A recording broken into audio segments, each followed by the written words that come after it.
Can you have a roll call, please? Sure. I'm just going to call everyone by name because since we have some absent.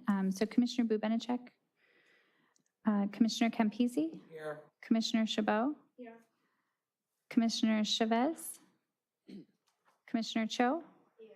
Commissioner Cunningham, Commissioner Edwards, Here. Chairperson Feldy, Commissioner Flynn, Commissioner Sorgan, Here. Commissioner Steinberg, Commissioner Tagboy, Here. Vice Chair Van Pelt, and Commissioner Weiss. Here. Okay, and for our ad hoc, we have Commissioner Nguyen, Here. Commissioner Robles was marked absent earlier, Commissioner Trone, and Commissioner McCauley is absent. Okay, so just noting the absences of Commissioners Bubenechek, Chavez, Cunningham, Flynn, Reeds, Steinberg, Van Pelt, Robles, Trone, and McCauley. It looks like actually Commissioner Steinberg just arrived. So just noting their absences, but we do have a quorum, so you can proceed. Perfect. Can we please rise for the Pledge of Allegiance? Place your right hand over your heart. Ready, begin. I pledge allegiance to the flag of the United States of America and to the republic for which it stands, one nation, under God, indivisible, with liberty and justice for all. Okay. May I please have a motion and a second to approve the order of the agenda? Motion. Second. Okay, it appears we have a motion and a second. Any opposed? All in favor? Aye. Aye. Okay, moving on to blue folder items. We have none this evening. Okay. Were there any, any public participation on non-agenda items? I'm sorry, Chair, we do need to do consent calendar, which is item F. We just Okay. have one item there. Okay, The excluding affidavit of consent fact. calendar items? Does anyone want to pull item F1? Okay. So then we'll just need a motion to approve. Okay. Motion. Second. Any opposed? All in favor? Aye. Aye. Is that Commissioner Weiss? So you second? Yeah. Okay, thank you. Okay, sorry about that. Now we Okay. can go on to item H. Yes. All right, is there any public participation on non-agenda items? Yes, we have Alina with Alco. Hello, good evening, guys. I just wanted to add a few things to share from a little update. So our May events, I'm just going to list them out, and then they are on our Instagram if you want to look at them again. So on the 10th, we have movie night. On the 11th, Easter Bunny Craft. On the 12th, the clothing upcycle. Those all start at 4:30. And then on the 18th, there's an Earth Day art. 22nd, another Earth Day workshop. Those start at 5 p.m. And then on the 24th, there's a Life After High School event at 5:30. Also, mark your calendars for May 31st. Alcova Beach City's Health District is hosting the second annual South Bay Leadership and Wellness Conference on May 31st. More information to come, but I don't know if any of you were there last year, but it's a super cool conference. There were keynote speakers and different breakout sessions. And then our fundraising is still going. So if you want more information on that, check out the Alcove website or Instagram. And then speaking of which, follow Alcove Beach Cities on Instagram. And if you go to Redondo, follow our Alcove Club at RUHS Alcove Club. Thank you. And Next, we have Rick McQuillan.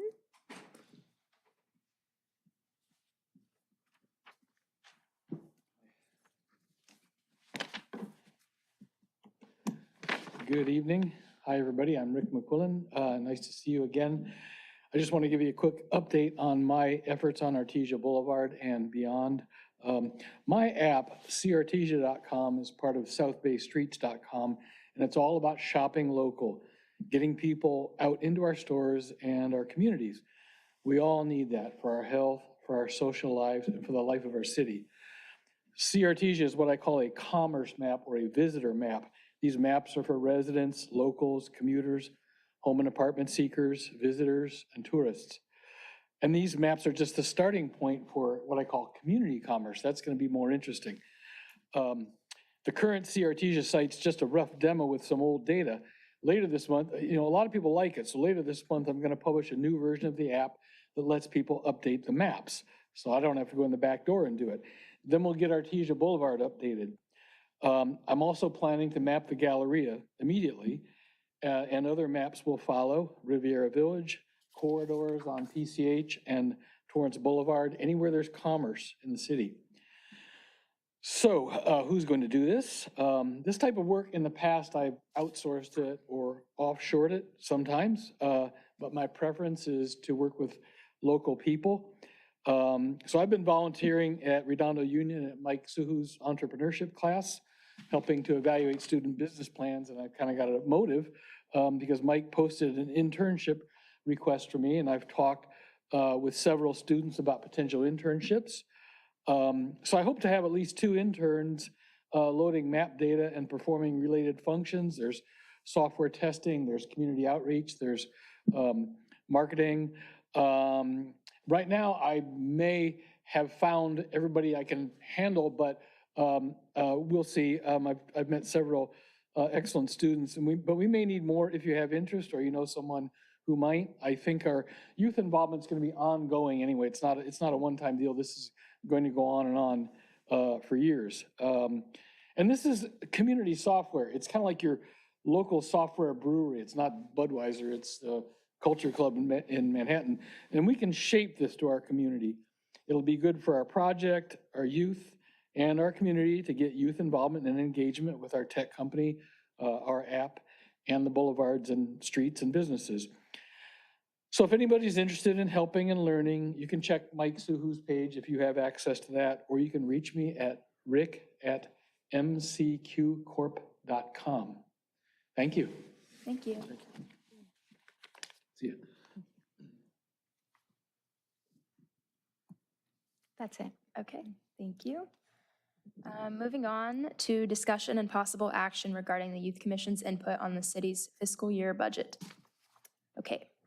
Okay, I'll just do a quick report. And I'll Okay. turn it over. So this is a continued item from our last agenda, and as the chair stated, it's an item for you all to provide an input to the city council as they develop their budget for the next fiscal year, which runs from July 1st through June 30th of each year.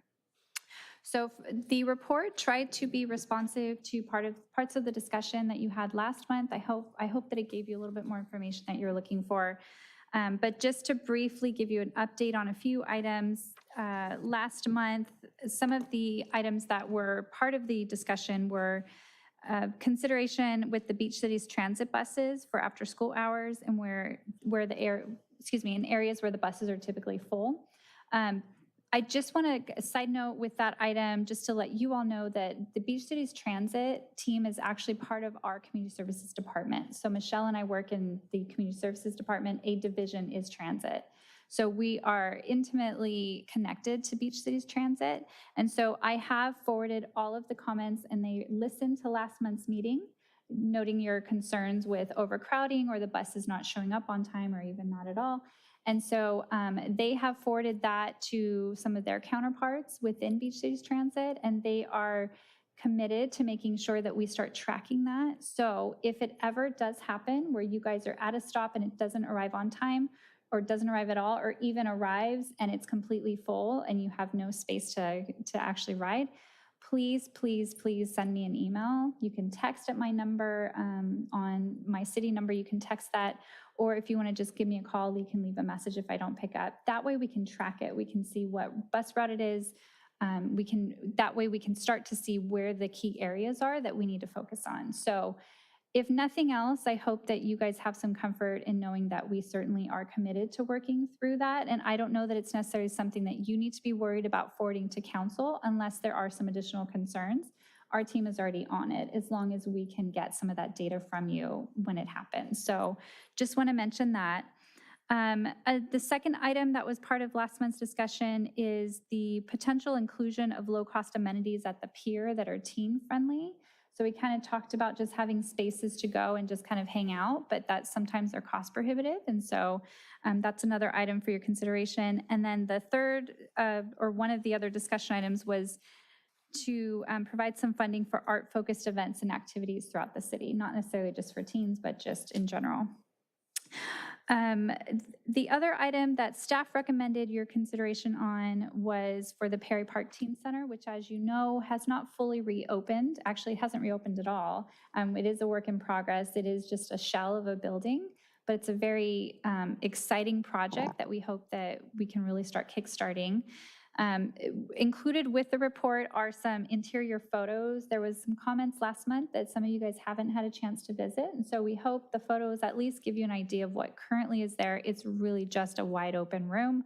We do have some flexibility to kind of cordon spaces off as we need to, and so, so don't get too overwhelmed by just the wide open space.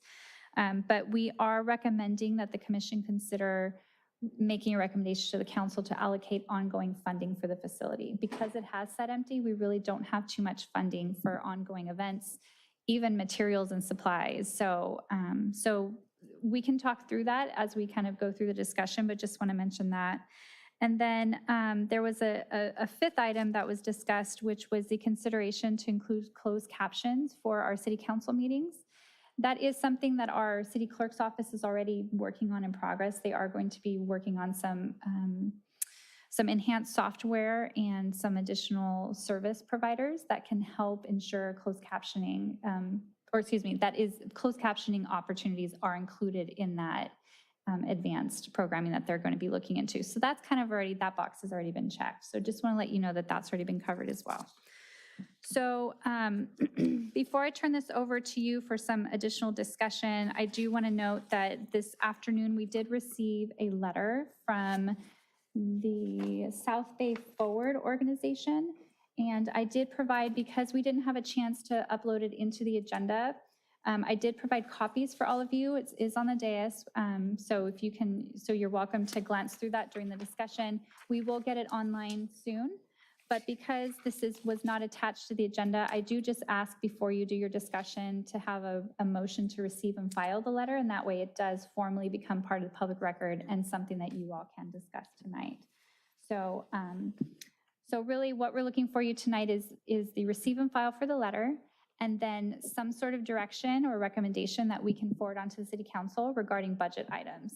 And Michelle and I are here to kind of help you walk through, because it is a big topic. It's kind of sky's the limit, but we really want to see if you guys can hone in on just a few things that you think are critical for the council to consider for the budget. So with that, I will turn it over to you. And again, if you can just do the receive and file for the letter, and then we can move on with the discussion, that'd be helpful. Okay, we'll start with that. Can I have a motion and a second? Motion.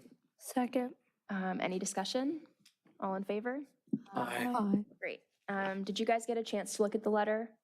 It was emailed to us like an hour ago. Okay, perfect. We'll start with that. Was there anything in this letter that you guys would like to bring up regarding budgeting and things we can allocate? Yeah, I really like its use of bike lanes, especially because I have here in my notes that we should budget for more bike lanes, specifically in North Redondo and like on streets like Ripley Avenue, because of like its connection to South Redondo, which can help students get to RUHS that may be living in North Redondo. Also, it's really nearby Washington Elementary School and Adams, which can help reduce traffic when students need to get to school. Also, it makes it safer for bikers. So yeah, I think that really goes hand in hand with the South Bay Forward project. Adding on to that, I also agree with the whole idea of adding more bike lanes. I don't know how much power we have over that, because bike lanes take a long time kind of to implement, especially on a large scale, but definitely so many people ride their bikes to and from school, like especially e-bikes, which are kind of dangerous because they can go pretty fast. And I don't really think that, I might be wrong, but I don't think there are any like bike lanes that are right near RUHS. And I feel like there should be one at least on one of the streets that leads to RUHS. There might be one maybe like on PCH, but not that close to RUHS. So that could be a good idea. So to add on to what Grant was saying earlier about there needing to be more bike lanes in North Redondo, you can see along Diamond, and I'm not sure if PCH has them, but there are like very prominent bike lanes along Diamond, and I think those should be implemented like along Artesia. And a way that I believe that they can do that is implementing reflective rods that you can like see on the highway. It just helps improve visibility like at night, and also helps separate like e-bikers who go fast, as Commissioner Steinberg was saying, from like drivers, and reduces risk of them getting hit. I definitely agree with what you said with like the deflecting rods, because specifically also with like the night thing. And also some students might not know about the bike path that they've like been created, and by seeing that they might like know that it exists now. I'd like to mention something that stuck out to me from the letter. It was the possibility that we'd enroll BCT into Metro, Go Pass, and Life programs, which would provide free transit to K through 12 students and low-income residents. I wanted more information because I was looking into it, and TAP cards are used on BCT, but you can also get like a free TAP card if you are a K through 12 or low income. So I just wanted to know what the difference is. Like, why not get a TAP card and use that for BCT? So if we could get that question answered eventually. Yeah, we would have to ask our transit team, Yeah. but we can certainly forward that along to them. Okay, great. And then also improving publicity and communications to advertise BCT for people through Redondo, Hermosa, and Manhattan, and El Segundo. I think that'd be great. Just expressing my support for that. I'll let them take that, make it into something, but. The thing for like making it more well known, I feel like if we have the choice to, I don't think we do because we don't really have that much, I mean, at least the youth commission doesn't have that much power over it, but I feel like that should be like, we should definitely prioritize the things like other things more, like the making sure the stops are like on time and not like early or late, and making sure that there are enough people able to be on the buses, because I feel like we cannot we can't advertise the like buses and like the BCT until we kind of like fix everything, because otherwise, you know, we already have problems with people like going, like there being too many people on like buses sometimes. So I feel like we should, if we were to do that, could we do that like later, like for like the advertising the BCT? Sure. Yeah, of course. Ms. Order, actually, I had a question. Sure. Ms. Sosa's under number 10, 10A, to advance the concept for the 405 Freeway Express bus. Wait, so what would that improve? Would that improve like the metro system on the highway, or can you elaborate on that? You know, I'm not too sure because this is an outside organizations letter. I do believe they were going to have representatives here. I don't know if they are here. Okay, so Chairperson Feldy, if you would like to, we can open public comment now and they can talk through their letter a little bit more if that's helpful. Or we can finish the discussion and do public comment, whatever. I'd like to finish the discussion and then do public comment. Okay, we can do that. So we'll save that question, Commissioner Huynh, and then we'll see if they can answer that for you. Also, when you were talking about the feedback that BCT is hoping to get, I mean, the commission's pretty small, not all of us use the bus, but is there a way that like frequent BCT users could give the like subsection The of responses. Yes. And I read BCT every day, so I could probably give you some updates. yeah, that would be wonderful if you can do that, and feel free at any time to send those emails, text messages, whatever works for you. I know that our transit team is looking at different methods for getting information out to folks. Currently, they just use X, and so they're looking at different platforms. They were very excited to hear that the teen survey data showed that Instagram was popular. So looking into that as a possibility. So I know that they're definitely trying to look at different methods and ways of getting information out, which also works. It's reciprocal. That means then people know how to contact them as well. So I think that's already being looked at. Okay, love to hear that. All right, is there any other comment you guys would like to make from the letter we received today? Okay, if not, I'd like to go back to the like budgeting side of this all. So last meeting, I recommended that we all look back at the teen survey data and think of some things that we would like funded and potential events or amenities. So if you guys want to go out and share that, and I can also jot these down if Michelle and Kelly aren't, we can both do it. Yeah, no, I'll take notes.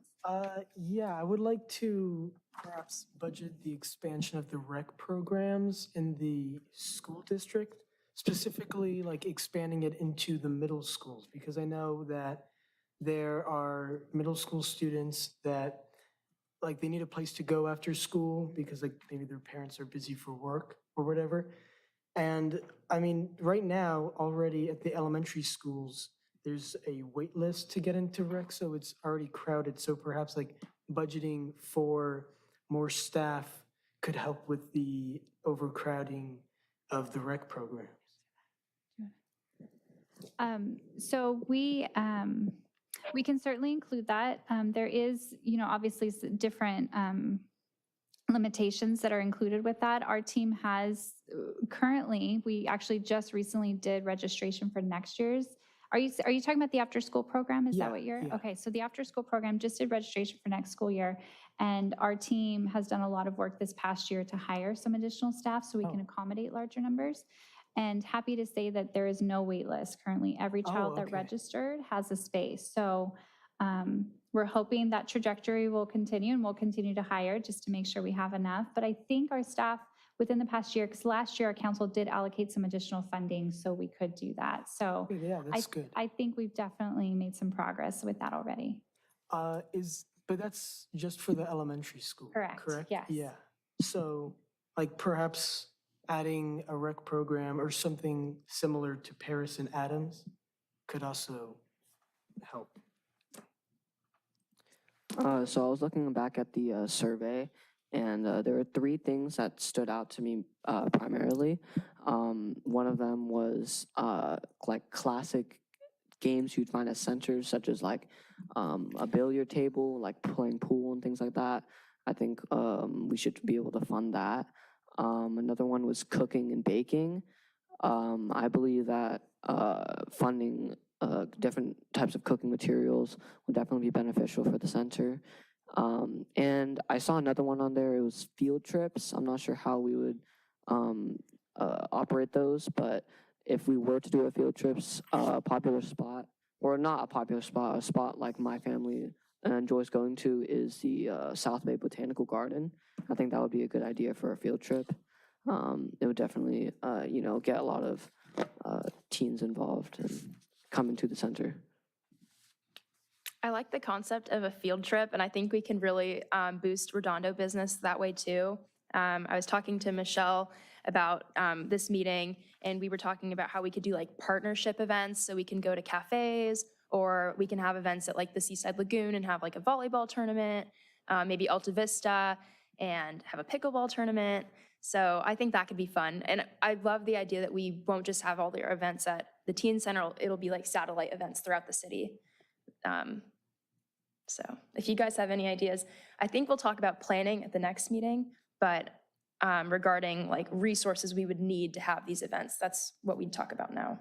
Yeah, it's similar to the middle schools. They have fundraisers, and a couple of popular ones were Wanna Chill and then like some boba place. I forgot the name of it, but yeah. Point of inquiry, you said we should talk about the planning next meeting.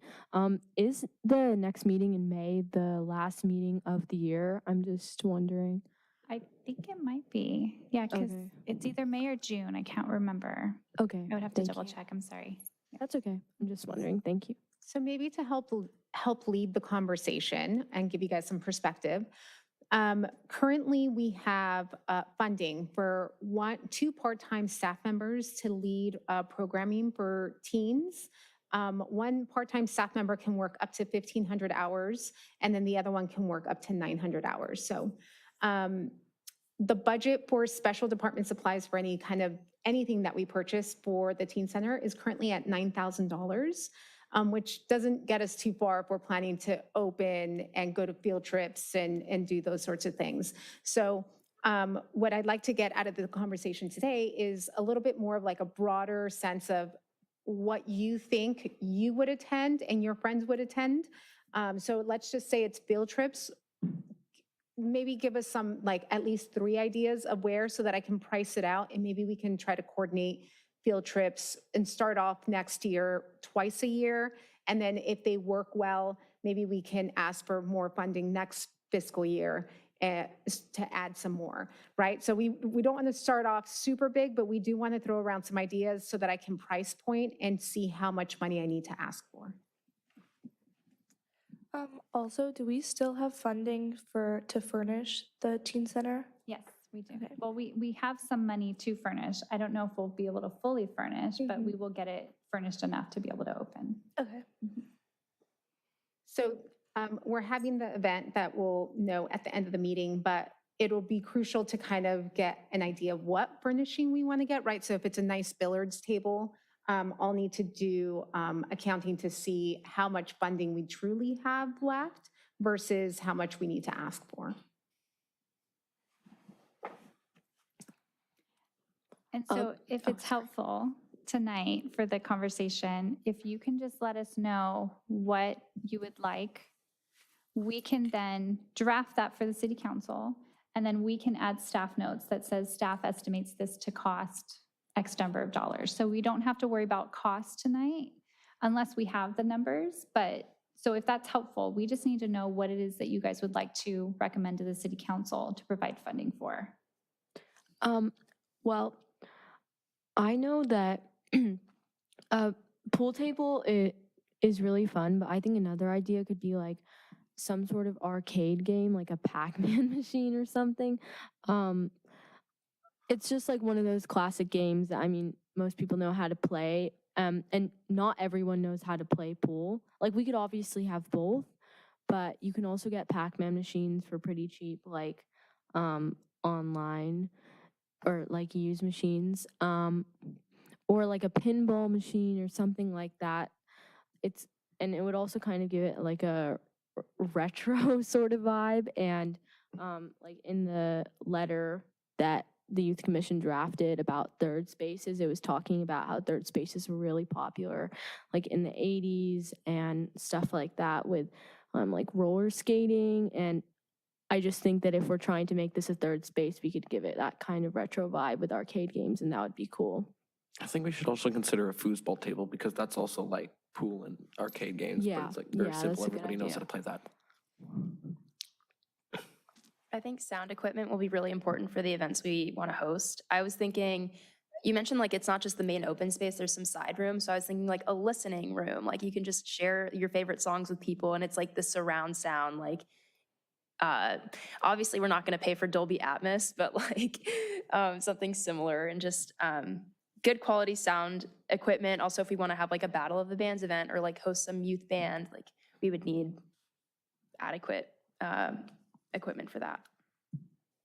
This is kind of going back to like the idea about events, but I thought we could have like a beach event, because also that wouldn't be like, it wouldn't be as much expensive as like going to like other places because the beach is free. Or like also we could have like a talent show at like the community center, because I thought that would also not be as expensive as like going outside. I think this might have been mentioned before. It might have been like one of the like subcommittee meetings for the teen center subcommittee, but I think collaboration with like other places would be like really cool. Like I remember, I think there was idea like brought up about like working with helping to work with maybe younger kids in collaboration with the teen center, or like working with like more like a senior citizens at the teen center. I think that would be really cool, because like then the whole community will work together and we could like incorporate it better. I'd like to add, we should have a whiteboard in there, especially if we want this to be a place that people can come and do their homework. It's just good to write problems on, and also just a place for people to like add to? Something that was really popular in the survey results was gaming equipment and like a PS5. Someone said if you have a PS5, everyone will go. So I think some up-to-date video gaming equipment. Also a 3D printer, that was popular. I don't know if it was the same person doing multiple responses, but if that's in the budget, that'd be cool. Also, pantry stocking, and then like a vending machine if we want to do that. I don't know if we want to opt for the vending machine route or like the, communal pantry, but that's something too, to Tons of constantly vending keep machines that. at RUHS and everybody loves them, so. Yeah. If we're talking about the idea of 3D printer, I think we should also have a lot of 2D printers, because I know sometimes because especially like it mentioned, sometimes people might want to do their homework there, and I know some like assignments require having to print things out, but not everybody has like a good printer. So I feel like we should get both 3D and 2D printers for the teen center. I think, go ahead. Okay, so I think if we were like to add on to like social media outreach, we could have like a bulletin board at the teen center where we can post like flyers, announcements, things like that. And an idea I had, obviously here or over there at RUHS, they offer many like volunteer opportunities. I think this bulletin board at the teen center could be a great place for these organizations to post like their opportunities. And yeah, I just wanted to throw that out there because like I'm like in need of like volunteer service hours, and I'm always constantly on the lookout for them. So I think it would just be very helpful for some people to have these opportunities posted at the teen center. Speaking of more events, I think workshops at the teen center would be popular. So in order to I don't think a lot of people would want to volunteer their time. So hiring people or like getting contracts with people, like art classes, dance classes, the cooking classes seemed very popular. So either getting contracts with instructors or just managing how we'd pay them to run our workshops. To go along with that, we could have students at RUHS volunteer. We could contract some tutors.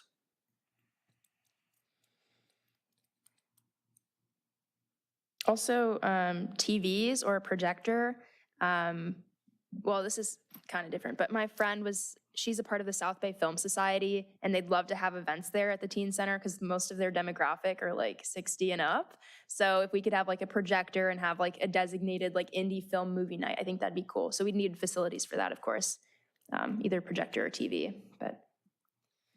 I think like maybe a few like computers or monitors at the teen center would be helpful, just like at like the library where people can do their homework, or I don't know, like register and things like that on the monitor. I think we would need a few of those. Yeah. I really wanted to talk about this at the next meeting, but I feel like it's worth bringing up. I just want to envision the teen center as something other than Alcove of North Redondo, and like something other than an extension of the library, Like what makes the teen center unique, and what do we offer that isn't offered anywhere else? Because we really, we have the torch right now and we have the power to influence that. So I think we should really think about that.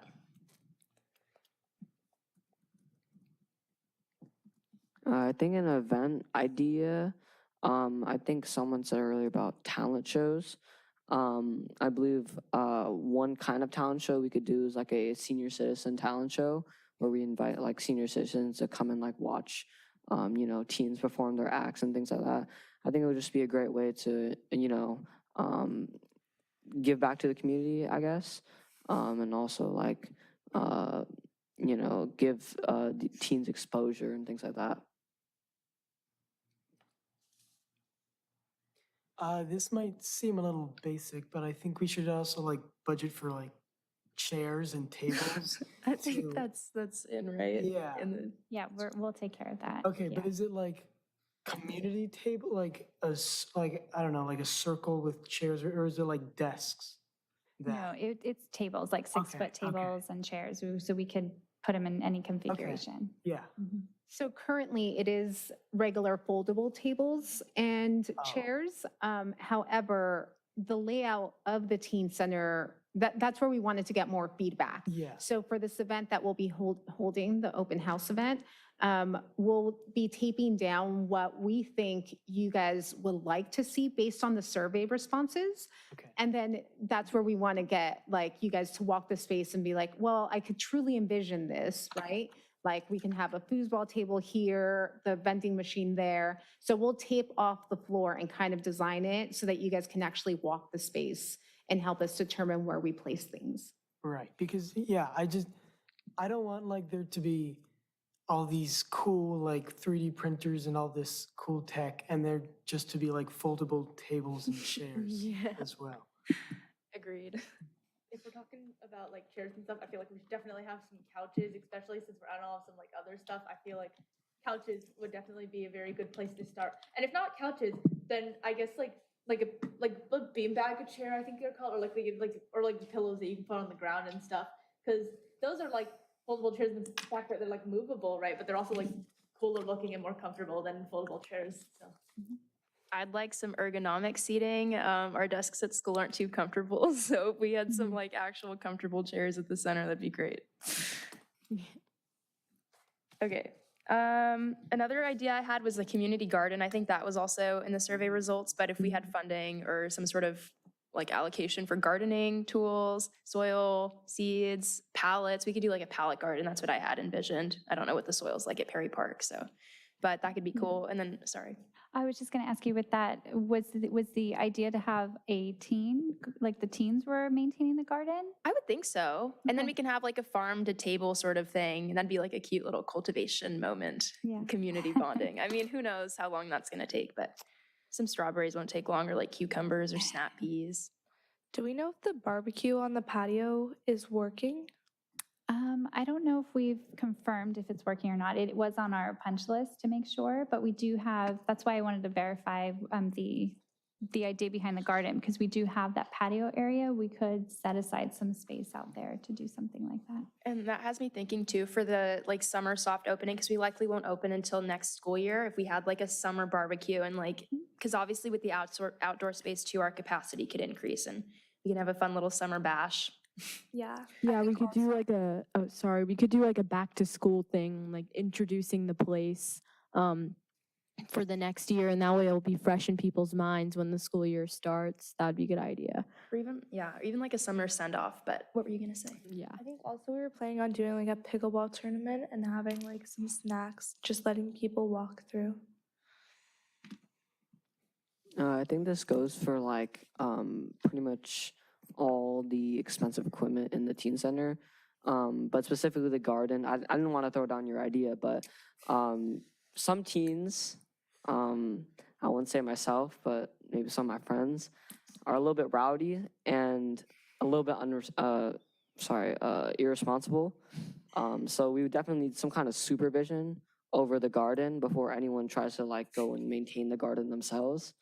And again, this goes for all the equipment, but specifically the garden, because like it's out there in the open. It could be easily messed up, but just wanted to let you know that. Noted. Also, I know we were saying earlier that there's going to be like separate rooms. How many rooms are there in the? There is no separate rooms. It's one big space. We have an outdoor patio. And so that's where we need you guys, it So would we be can- helpful for you guys to walk the space to kind of we would section it off. People in the survey noted that they'd like a loungy area, right? Something that's welcoming and fun.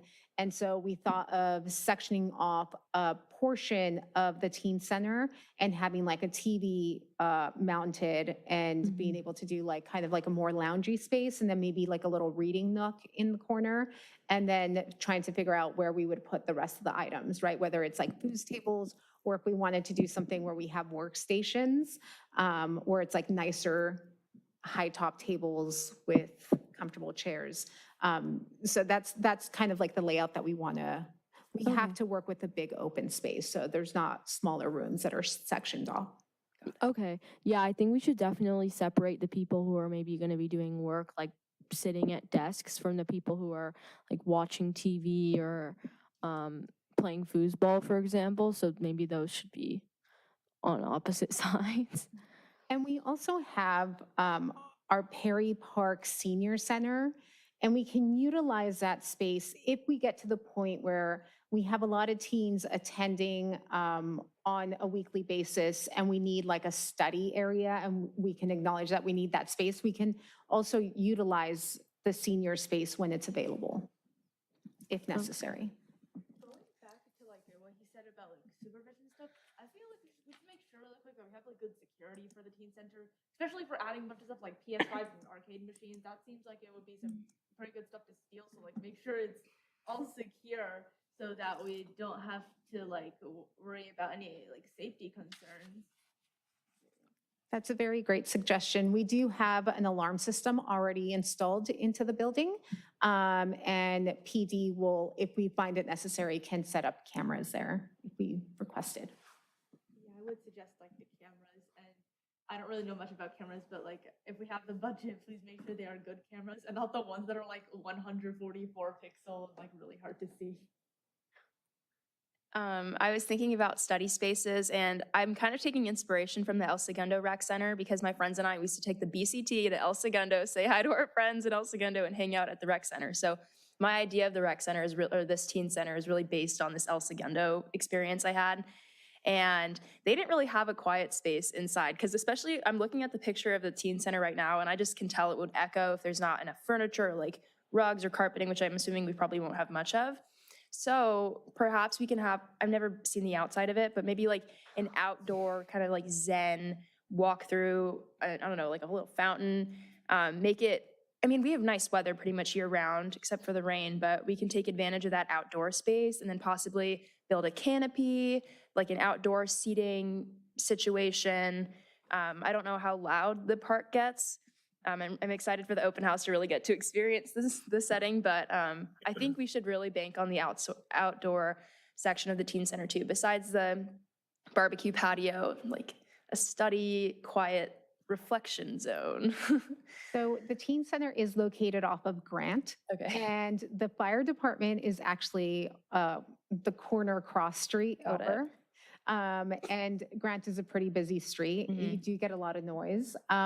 If we did some kind of outdoor spacing, it would be in the patio. Okay. We've had conversations with Public Works to see how we can maybe block off, because right now it's just a fenced gate. It does have a windscreen, but you can see through. So how we can make it a little bit more sectioned off. And so there is a possibility for that space to be built out that way. Perfect. I'd love to see that. And then we can have, I don't know, possibly like native habitats. That's like for later on when we're really developing it. But I'm a super big advocate for native landscapes and native plants. So I think it'd be cool if we could have that at the teen center too. But that's a later conversation. Okay. Also lighting. I was thinking for the open house, it'd be kind of awkward if it was just like plain overhead lighting and like no music or anything. So just cool, I don't know, strobe lights or like a disco ball, some sort of lighting that isn't just the plain fluorescence. I really agree with you on lighting. I feel like a lot of people really, really like soft light and they don't like big overhead lighting, especially if it's fluorescent. It can kind of give you a headache and just make the whole place seem kind of cold. So I feel like if we were trying to add to the atmosphere, lighting would help a lot. If we had maybe a couple lamps or maybe fairy lights, you can get those for super cheap on Amazon, and that would add a lot to the atmosphere, I think. I think, yeah, like we should use more ambient lighting, which is like, you know, just like in the places as opposed to just like the giant lights like you guys said, because I feel like it would really also help add to like the like warm and kind of like she said, like retro, like aesthetic of the teen center that we would maybe be going for. Because, and adding on to like what she said about like a retro, I thought that was a really good idea. I don't know why I just brought it up now, but I thought it was a really good idea because like I feel like a lot of people like will see these like colorful landscapes. I see a lot of people are like they think it's like very nostalgic. So I think if we could like bring that nostalgia back and make it all like colorful and nice, I think that would work out very well. I think those are great things to bring up at the open house. Like, because if we bring a bunch of kids that aren't familiar with the space and they're like, and we ask them, so what do you want to see here? They're just going to be like blank-minded. I personally would be at least. So I think giving them ideas and like even printing photos and posting them on the wall, like helping them envision would help. But yes. Okay. Just one more. I'm not sure if anyone else had any more ideas, but an idea I had, just so like things get like less chaotic and more organized, I would say even though it's an open space, I feel like we should have some kind of rough sectioning to separate people who just want to go out there and like, be in there to have fun, rather than the people who want to like, I don't know, go in there or study or go in study groups or things like that. And I understand it's an open space, but I just think in order to be a little more organized, we might have to section it off just a little bit to make sure, nothing gets too out of hand. Also, would sports equipment be available through Parks and Rec? I would think like if we had a tournament at Alta Vista, they'd have extra equipment, or if not, I think that'd be really important. Basketballs, volleyballs, tennis rackets, pickleball, that's gonna be big, I can assume, but. I feel like if we're like going to talk about like things like like having quiet place and like louder place, I don't know if that's something you can like because it is one open room, so I don't know if there's like room to. I don't think we can have both quiet and loud. I think maybe there could be like certain hours that are quiet hours and certain hours that are like more like louder hours, so that there is both. And because I feel like if you have a quiet section, a loud section, since one room, you can still like hear it if you're trying to be quiet. So we should have like the hours to separate it. I think we can really discuss that at the next meeting. That'd be good. I'll suggest that as an agenda item for just like imagining what the teen center will be. But is there anything else regarding budget? I know we've talked a lot about the teen center, but we could talk about the pier. I don't know if the Galleria is really on our radar, but any ideas for, I know Ziva, you mentioned a lot at the last meeting about how you wish there was like something that didn't cost money at the pier. Do you have any ideas of what that could look like or what the city could provide? I don't really know too much because I feel like that's something you have to ask more than just like one person.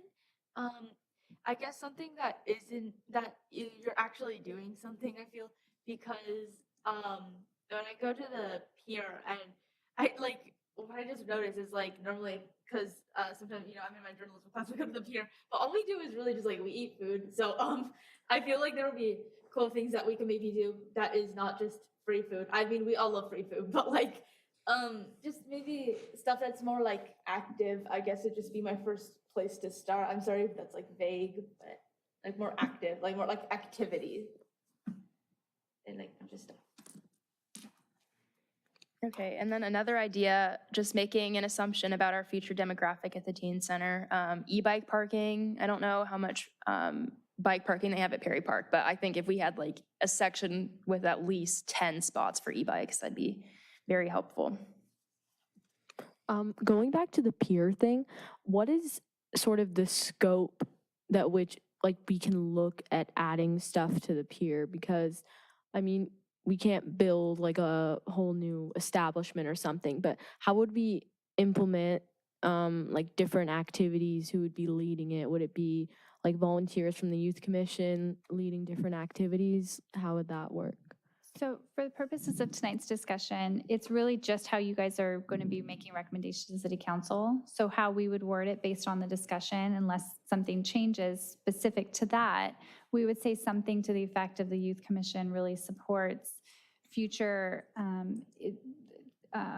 development of more teen-focused and low-cost amenities at the pier. And that way, when the council is looking at lease agreements and what tenants might be coming in, they can at least know that this is the desires of the Youth Commission. There's really nothing more that you can do in regards to that. Yeah.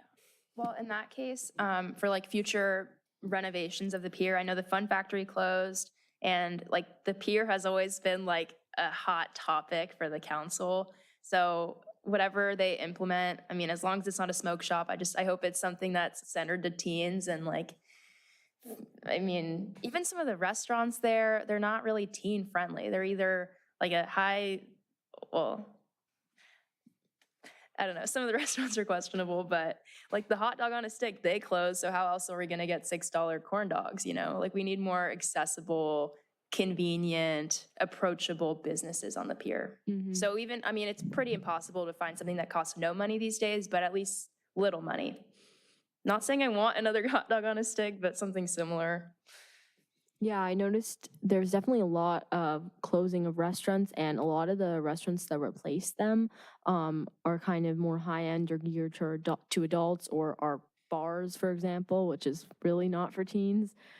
So yeah, I definitely agree with you on that. There's been a lot of closings recently with COVID and that kind of stuff. I mean, maybe we could just like establish a hot dog stand or something, like something small, some sort of like pop-up shop maybe. That would be good. I think just to add on to your idea of like pop-up things, definitely like I wouldn't say food trucks, but maybe like you said, like a hot dog stand, like that can like with the cart on the wheels, things that can be like easily moved around, transport, easy exposure, like maybe in the walkways as people roam down the pier. And then you know how a lot of like you said, Fun Factory closed a while ago, and it's just leaving a bunch of open spots on the pier. And I think if these pop-up stands gain enough traction, definitely, I think the council should consider making this or letting them have permanent establishments on the pier. Okay, Michelle, are we lacking on anything or anything regarding the budget? Like, is there anything we could discuss more?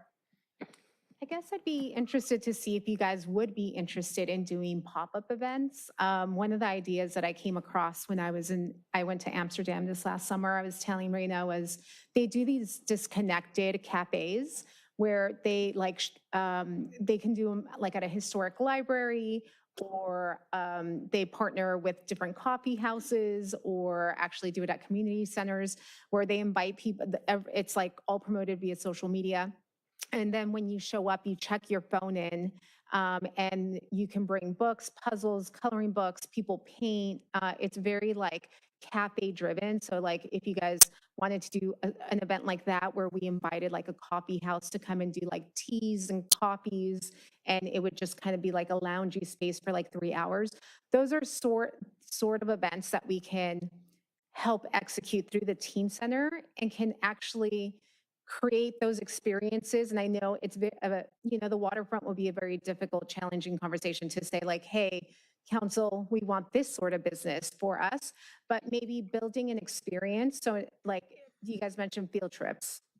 Maybe one of them is doing like a paddleboard session, and we work with the local shop there off of the pier, and we say, hey, if you invite all your friends and try to get like a discounted rate so that we have like a paddleboard session out in the harbor.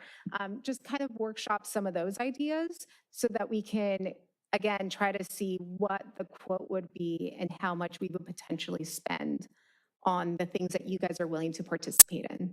Yeah, well, I would participate in that, but are you thinking, like, what specifically? Are you thinking of like, or are you asking us to think of ideas for cafes that we would want to host at or like partner with? Well, I would like to know if you guys are A, interested in that, and B, what are some locations that you guys think would be cool? Or do we try to do these pop-ups at locations that the city already owns so that it's easier, right? If it's a facility that someone on my team manages, it's easier for me to like reserve the space and say, we're going to have a teen event at this location. I think just for simplicity purposes, we should do spaces that the city already owns. I think starting off, we could especially bring them to the teen center just to gain more traction. Yeah, I was good. Oh, sorry. I was gonna say that's like I think that's a good idea to have like the pop-up things, and also yeah, we like she said we should definitely go for, if we're to put them like places that need more traction, like the teen center. I was gonna say that, but yeah, that's a good idea, and I would be interested in that too. Is it possible for us to ask businesses to reach out to us and like request that we partner with them? Like, I don't know. Certainly. I mean, we can do that. And in many cases, it might actually be that partnership that's generated from you all kind of connecting staff with whoever you would like. So there's different methods for doing that, but that could be one of them, yes. So that's where when we have the youth commission, let's say next year we have a subcommittee for teen events or programming. We would really need that support from that subcommittee to work with the staff members that are allocated to the teen center, so that those staff members can then help execute the events that you guys want to host at the teen center or around the city. Got it. Okay, so for now, could we just brainstorm where we would want to host? Okay. You mentioned Seaside Lagoon. I think that could be fun, or even somewhere along like Rat Beach. I think Rat is like technically Torrance, but like Redondo Beach somewhere. Or just like it could be a pickup volleyball or competitive. I feel like having both options would be fun, but using the beach and the courts for tennis, that could be a lot of fun. I think you could even use them for pickleball, but definitely the beach. I like Alta Vista, especially with the pickleball idea. Can you tell I like pickleball? But Alta Vista would work great, I think. Ample court space.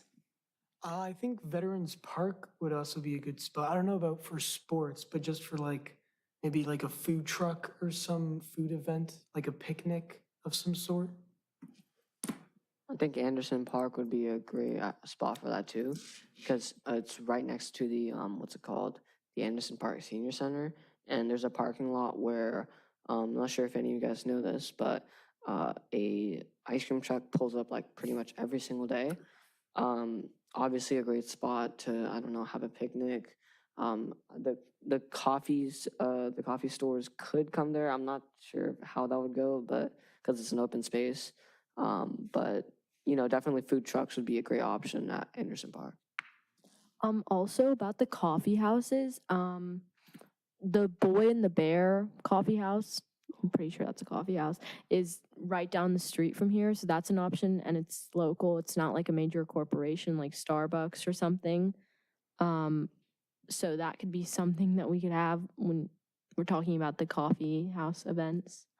I think I had a friend who hosted like a Galentine's and we made heart-shaped pizzas, but she had this like wood-fired oven or something. So I know Locale 90, I think they cater, and so they bring their oven, it's like a portable oven, to wherever you want your party. And so if we brought them to the teen center, I think that could be cool, having a brand name, but then also like advertising this fun, like customize your own pizza. I think that could be a cool matchup. Yeah. So I think we have a good idea of the types of events that you guys would like to do, and we can try to generate a general number to share with the council for next year. We have a pretty extensive list of amenities and things you would like to see at the teen center.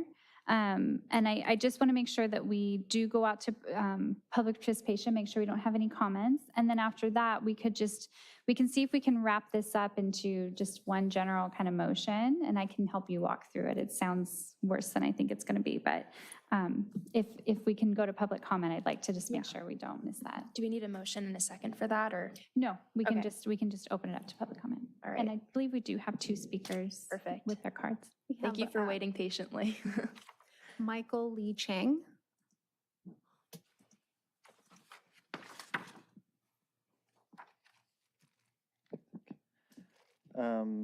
Hello, commissioners. Long time no see, Chair Falde. My name is Michael Lee Chang. I'm a 21-year-old college student and the District 2 resident. I also graduated from Redondo Union in 2022 and had the honor of serving on this youth commission a few years ago. And for the past hour, I mean, this has been the most, I shouldn't say most, but this has been an incredibly professional commission, and at times even more professional than city council, to be honest with you. But since high school, I've stayed involved in youth organizing and advocacy. At RUHS, I led a walkout during the height of the pandemic, advocating for our public health and safety, and now I work for a labor union. But today I'm here with a group called South Bay Forward. We're a volunteer-led team of residents from cities across the South Bay, including Redondo Beach, who care deeply about the future of our city and our region. We focus on things like housing, public transit, and safe streets. I read your letter to the city council, and I just wanted to say that it was powerful. The way you talked about third places, spaces where teens can just exist, connect, and feel safe. I think you nailed it. I still remember how hard it was to get around when I didn't have a car, how limited the options were for affordable hangouts, how easy it was to feel isolated. And I know so many teens today are still dealing with that or worse. During my years at Paris Middle School and RUHS, we lost 5 of our classmates. It was a lot of heartbreak for our community, and it reminded me of how important connection and belonging really are. And that's why I'm here tonight, to support your asks, like more after-school BCT buses, art programming, and teen center funding. These are smart, doable, and deeply important steps, and they line up perfectly with what we've been hearing and working on too. We recently shared our own budget recommendations with the city, and we'd love for you to consider supporting them or any parts that resonate with your work. We're calling for things like joining Metro's Green Go Pass so students can ride transit for free, which they've already done for LA K-12 and community college students. Investing in protected bike lanes on corridors like Prospect Avenue, making youth housing and renter protections a real priority in the budget. I just wanted to offer our support and say we'd love to collaborate wherever it makes sense. What you're doing really matters, not just for now, but the future of our city. And once again, thanks again for your leadership. And what you're doing is incredibly important work. Thank you. Thank you. We have Devin Hollywood.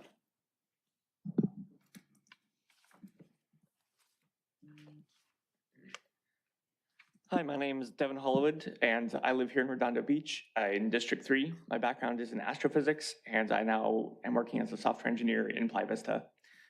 Like Michael, I read the letter that you guys wrote to the City Council, and I thought it was incredibly inspiring.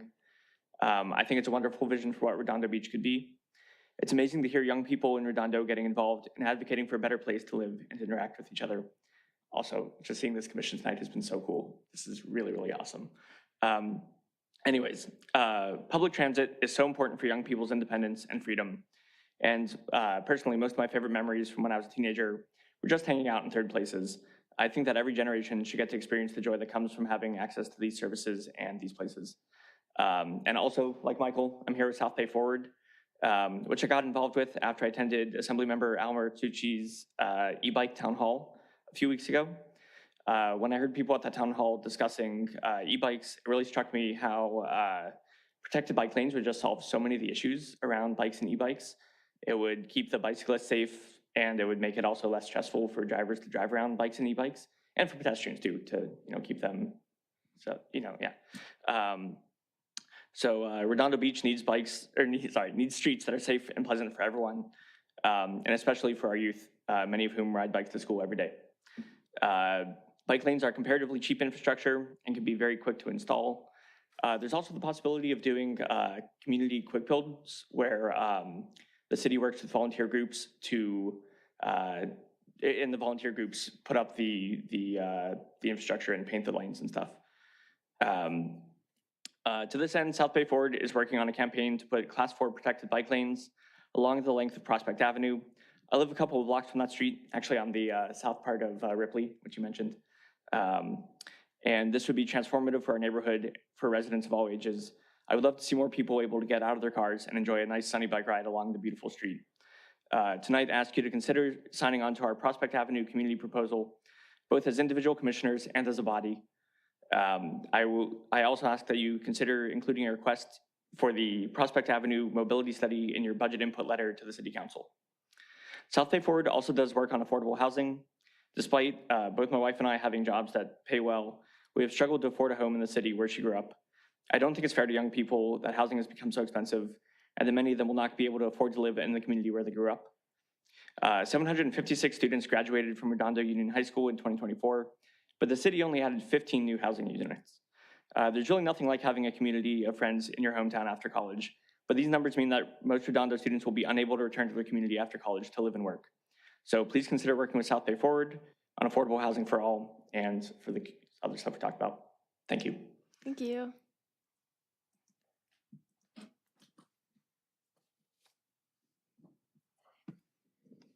Okay, can we move on to the next agenda item?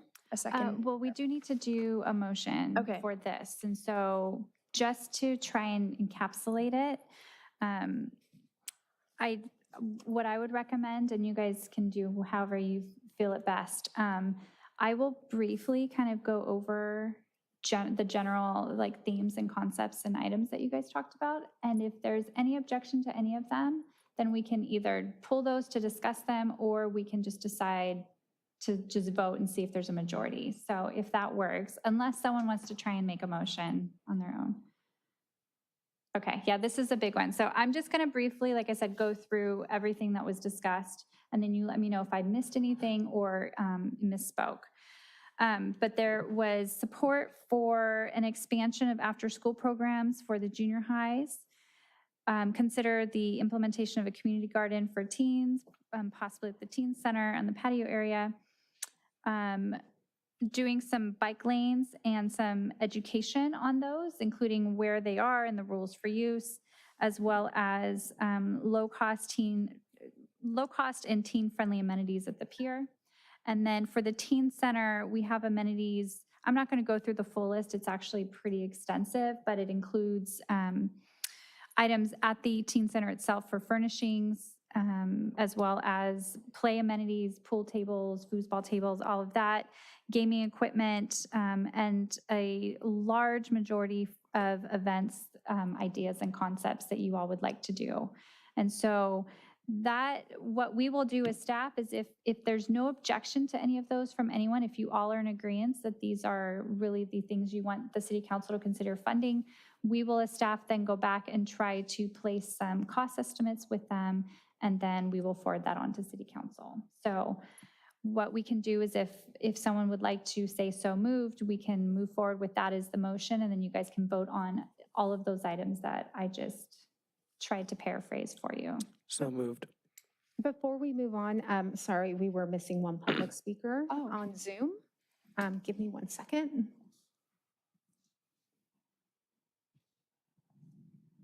Hi, thank you so much. Good evening, Youth Commission. My name is Brianna Eakin, and I founded and lead South Bay Forward. Thank you again for reading our letter and considering our items. So I just wanted to introduce myself. I'm also a graduate of Redondo Union High School, class of 2012, and I'm currently a third-year medical student, and I'm planning to become a public health physician. Actually, a few years ago, I founded the Redondo Beach Community Garden, which is now at Alta Vista Park, and worked with volunteers in the city to make that happen. And I want to thank you for being incredible youth leaders and for the passion you've brought to this commission. I know you're going to do amazing things, and your foundation here is really just the start.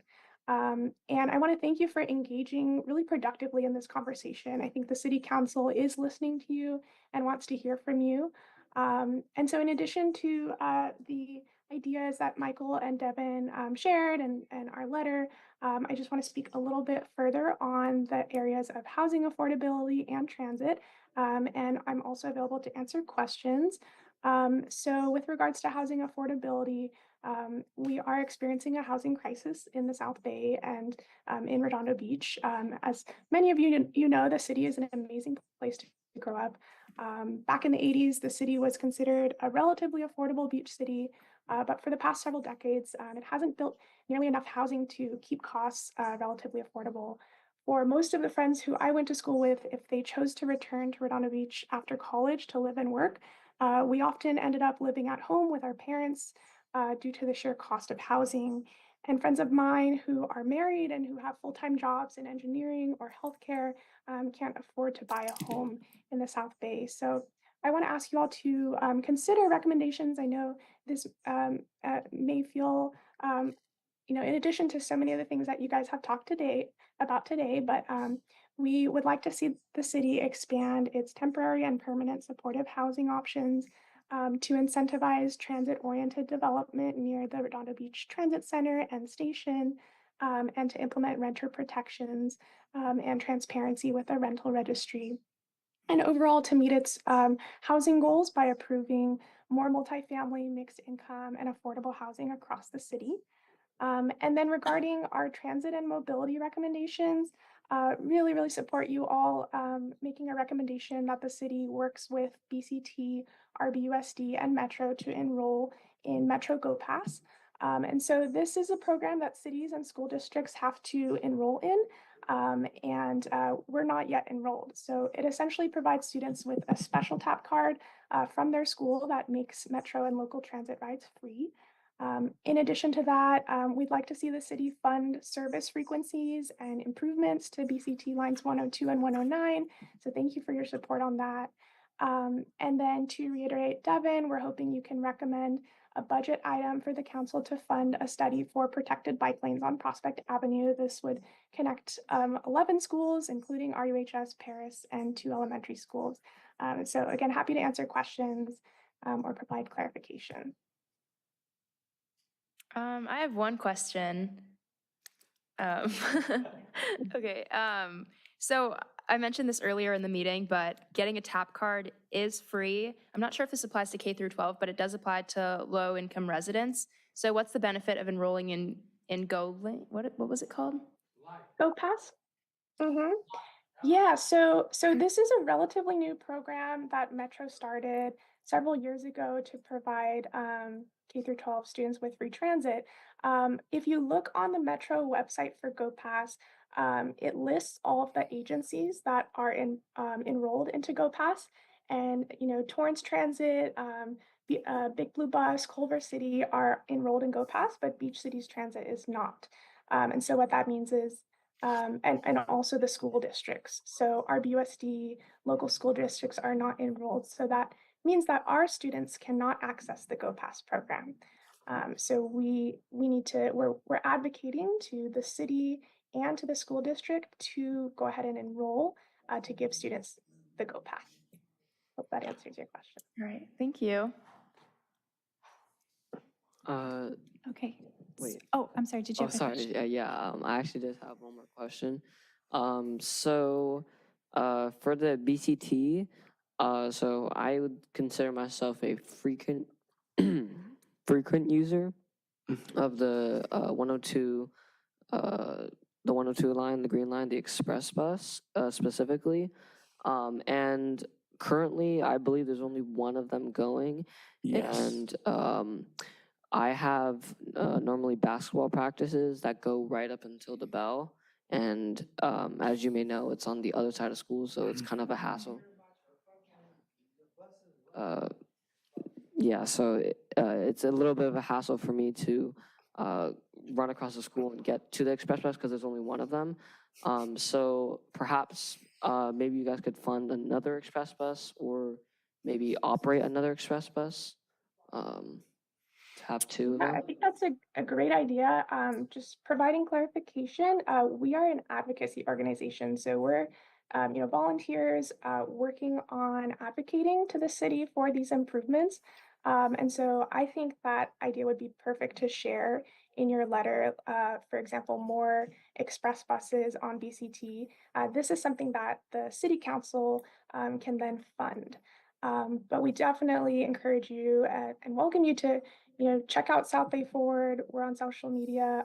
We'd love to discuss more about those ideas with you and help advocate together. So thank you so much for that comment. Thank you. Okay, so I think that concludes all of our comments. Okay, perfect. So we do have a motion on the table. I have Commissioner Campisi with the motion. Is there a second? I second. Okay, is there any discussion? All in favor? Aye. All right. Can I just make sure there's none opposed? Oh, yeah. Just for the record Any on this opposed? one? Because this is a different kind of a motion. Okay, great. Thank you.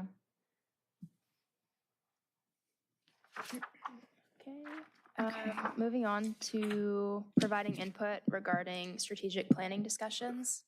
Yeah, so just briefly, with this item, this is again a continued item from last meeting. You all had a discussion that was super high level on some recommendations you'd like to make to City Council as they develop their new strategic plan.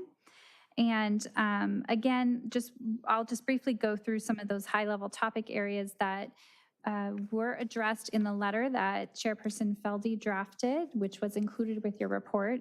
And so that letter does include comments related to the Beach Cities transit system that were discussed last month, dedicated spaces for teens that are safe and affordable, and then the development of third spaces for youth. And so if you remember at the last meeting, you all elected Chairperson Feldy to draft the letter so that we can then forward the letter to City Council directly. And so for tonight, what we need from you is just to affirm that the letter properly captures the discussion and intent of the commission. And if so, we just simply need a motion to approve the letter, and then we as staff will send that over to City Council. So I will turn it over to you. I'm happy to answer any questions. Okay. Motion? Second. Well, before we do the motion, I just want to make sure we'll need to do public comment. So if there's no discussion, we could do public comment. It's up to you, Chair. Were you guys able to read the letter? Okay, is there anything you guys felt like I didn't cover or I should add on to it or remove that didn't reflect the commission? Okay, in that case, public comment? No public comment at this time. Okay. Okay, so then we can go ahead and do the motion. So I'm sorry, who made the motion? I'm assuming the motion is to approve? Okay, was that Commissioner Campisi? That was Chabot. Oh, got it, thank you. Okay. And then who was the second? That was me. Okay, I knew I heard your voice. Okay, thank you. Okay. Okay, Call the great. vote? Oh, yes. Any opposed? All in favor? Aye. Okay.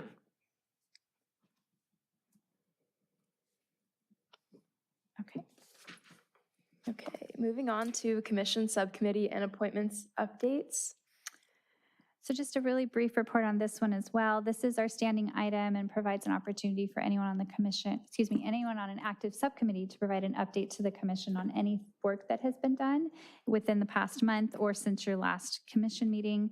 We do have 3 active subcommittees. It includes the Substance Abuse Subcommittee, Communications Subcommittee, and the Teen Center and Events Subcommittee. So with that, I will turn it over to you in case you have any questions or to provide updates or discussion on any items. For the teen events and teen center subcommittee, we are planning an open house on Monday, April 14th from 5 to 6 p.m. There will be free food, drinks, and raffle prizes, so please show up. Also, I got the full-size flyers, and does anybody not go to Redondo Union that's on this commission? Okay, well, in that case, we go to different parts of campus, so I'll just find you guys after the meeting, but I have full-size flyers. The timing isn't awesome because we're going on spring break after tomorrow, and then the open house is the day we get back, so really just push it in your classrooms. I tried to get it in morning announcements. I don't know if that was successful, but yeah, we have a lot of different grade levels represented on this commission. So I'd love for you guys to reach out to your classmates and maybe even speak a bit in front of your classes tomorrow. Anyways, I won't take too much time from the subcommittees. In addition, if you guys have any siblings or have friends that have siblings that are in middle school, I would encourage them and welcome them to join as well, because we're building out this teen center that they will potentially be using in the next year or so. Absolutely. Yeah, younger siblings. I mean, even like early middle school, I think could work. So yeah. Okay. Any other updates from other subcommittees? Have the meetings been happening? Or, I mean, regarding all of the public participation regarding the cannabis ordinances and such, has the subcommittee for substance use been active or?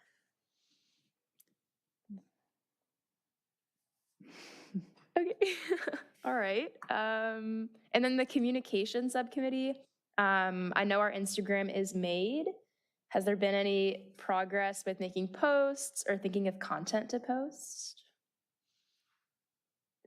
Okay, awesome. Okay, has there been scheduling conflicts? Actually, sorry, I'm not too familiar.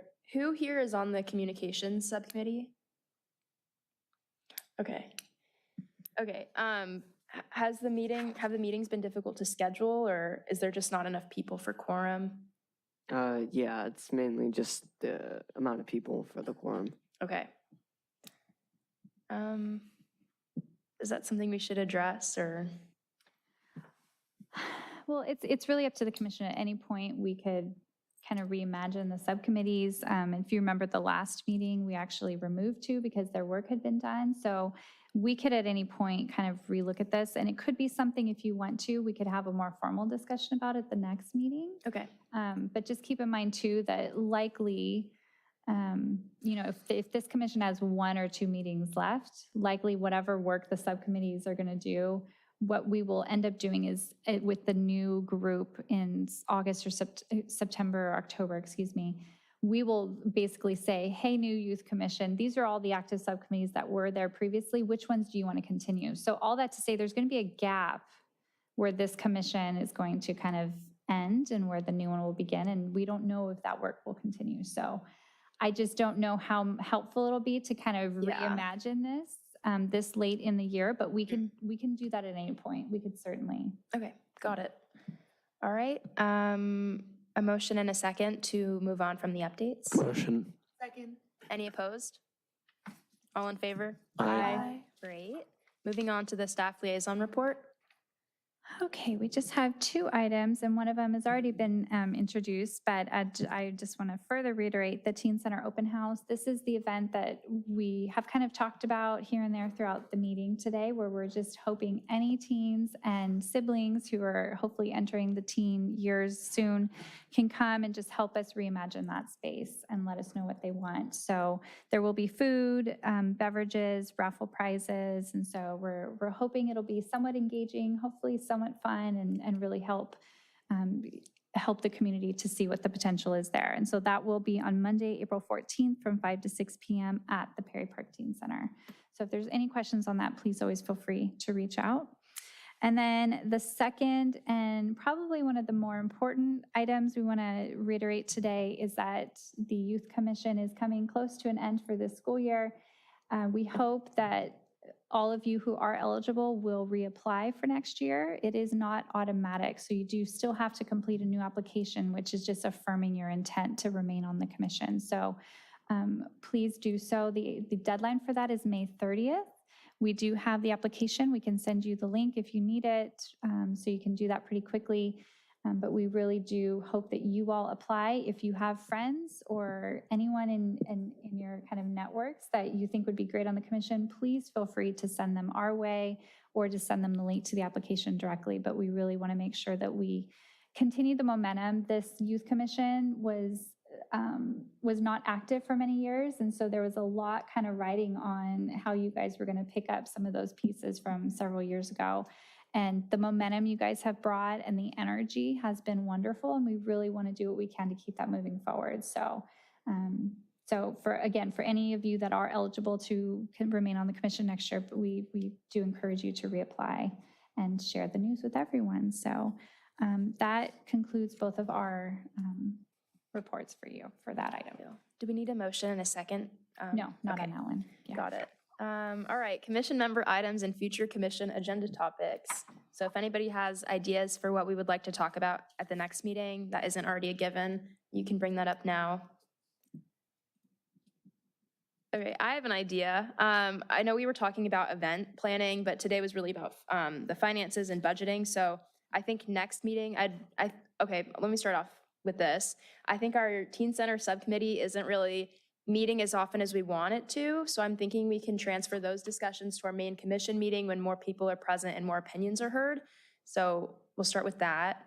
Not dissolving the Teen Center subcommittee, but moving a lot of those discussions to the main commission meetings. And then next meeting, I'd like to talk about what we envision for the Teen Center, perhaps creating a mission statement,